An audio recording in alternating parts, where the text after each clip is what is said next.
Well, I mean, going out and collecting, 15,000 legitimate signatures, it's a hard process. It's time on task. It's just very, very intensive. And so, we made the decision to start early, to use volunteers, to not go out and, pay people to go out and collect signatures. And, we found that to be very successful. And, so we've turned in over 24,000 signatures, which says, you've got a 60% cushion on it. You've got 9,000 extra signatures going in. We'll collect signatures for the next 5 weeks up until May 11th, so we'll end up turning in close to the 30,000 that are the maximum that you can turn in. But, just recognizing that pretty much for all intents and purposes, you could put a check mark by this box and say it's done. So it frees up some resources to go work on other activities that need to get done in the campaign. A lot of people in this town, as they talk about races, they say Pete Hoekstra's front, but for the fact that he's a Republican from West Michigan. Can you talk about those issues?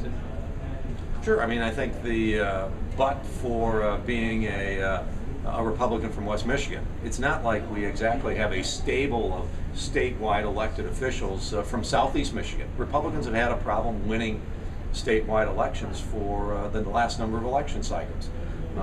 We're running a statewide campaign. We're getting great support from places other than West Michigan. And so, we are going to be, I think we're very, very viable. And clearly with what the polls are demonstrating, you don't get to be leading in the polls by being a regional candidate and a regional candidate only. We are we're demonstrating the essentials that you need to be a successful statewide candidate. We've got signatures from 82 out of 83 counties. The other thing that we see, excuse me, the other thing that you see now is the fundraising.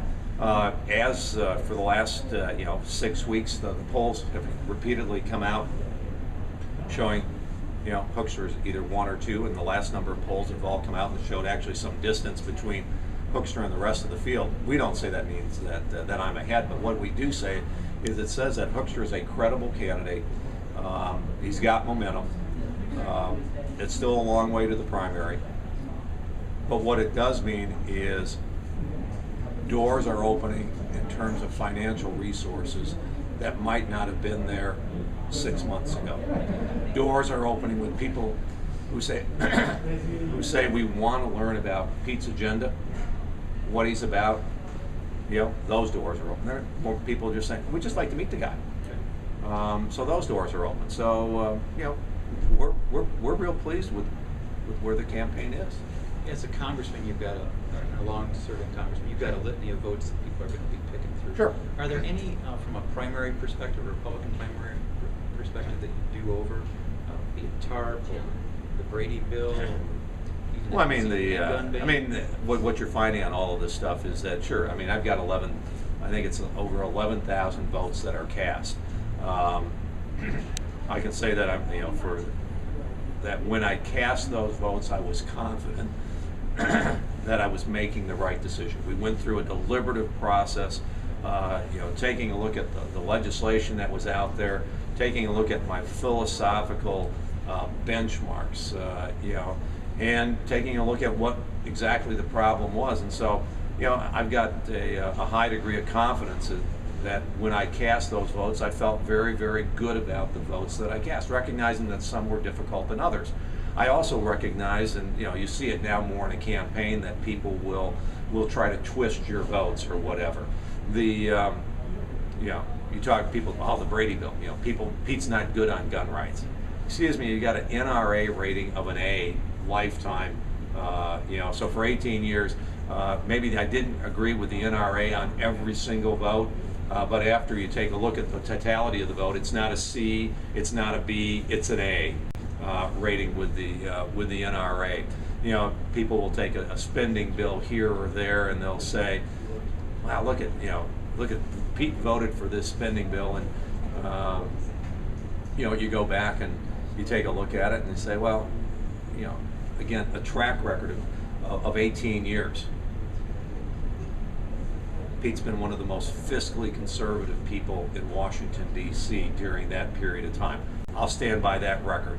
You know, someone came after me the other day and said, well, you know, you're against charter schools. You know, you don't like blah, blah, blah, blah, and these reforms. And it's kind of like, where do you get that from? I've been for this stuff all along. And then it was, oh, you know, you didn't think race to the top was a good idea. It's kind of like, oh, that's what you're talking about. Yeah, federal government of takeover of K through 12 education. Yeah, I'm really am opposed to that. I really would like states and local school districts to be supportive of their local schools and to control their local schools. So, yeah, if you twist that and say I'm against reform, I'm sorry. Yeah, you're twisting it, because it's about, the issue here is about whether I'm for federal control or for state and local control of education. So I'm more than willing to have that debate, and you know, and recognize that out of 11,000 votes, I probably don't have a single person in the state that would agree with me on all 11,000 votes. But I think if they take an overall look at the principles and the tendencies and the philosophy that I've articulated through the votes that I've cast, I think people will find out that, wow, you know, this is kind of the record that I'd support. I recognize I don't agree with Pete on every vote, but boy, generally, when I'm talking about, you know, broad directional things and these types of things, you know, Pete represents the values that I believe in, that I'd like to see in the next governor. And so, you know, and then you also recognize that, you know, after, you know, someone pulls out a vote from 10 years ago, you know, it's hard to exactly put it into context, and it can be twisted, but we've dealt with all of those tax attacks, I think, very effectively so far. Okay. Okay. You've recently brought on some new campaign staffers and consultants. What does that say about where you're at as far as the campaign? Well, what it says is, you know, we've strengthened our team in Southeast Michigan. We see that as a very fertile ground. So it's kind of like, hey, you know, there's more, you know, there's opportunity here. It's kind of the same thing, you know, when I was at Herman Miller. If you go into a certain market and you maybe didn't have much of a presence there, and you roll out your new product, you're starting to get a good response, and people are saying, man, maybe we ought to put more resources there. That's what we've seen in Southeast Michigan. It's kind of like, this is a good opportunity area. Let's put more resources. Let's put more resources there to tap into that. Same thing that we've seen here in Central Michigan, and so, and then, you know, we've added a couple of resources in West Michigan. I think it says two things. You know, we see opportunity all across the state, and the second thing is we've got the resources to actually bring them on board. What's your reaction to this sort of anonymous campaign that's going on in Southeast Michigan? Those strategies, the radio ad. Is that just politics today, or is that something worse? No, I think, I mean, it's you know, it's politics, and it's politics in this state. I mean, this state does not have a whole lot of transparency when it comes to political campaigns. I think that's a detriment to the political process here in the state of Michigan. You've got lots of people who are calling for transparency, but they have office holder accounts that nobody knows who's put the money in. Nobody knows how much money they've collected. They don't know where it goes. I'm much more comfortable with the rules that I live under right now. I live under the state rules, and I live under the federal rules that I have to abide by as a federal congressman. I mean, my life and my finances, man, they're all transparent. And I think that makes it a whole lot easier. I think it creates a cleaner and a better political environment for the citizenry of Michigan. And you know, the stealth little campaign, or you know, could grow into a big campaign. I think it's a disservice to the citizens of Michigan. You know, but that's the way. Those are the election laws in Michigan. At least while I'm a candidate, we're going to have to deal with it. If I'm the governor, we can go after and we can fix that and get more transparency into politics.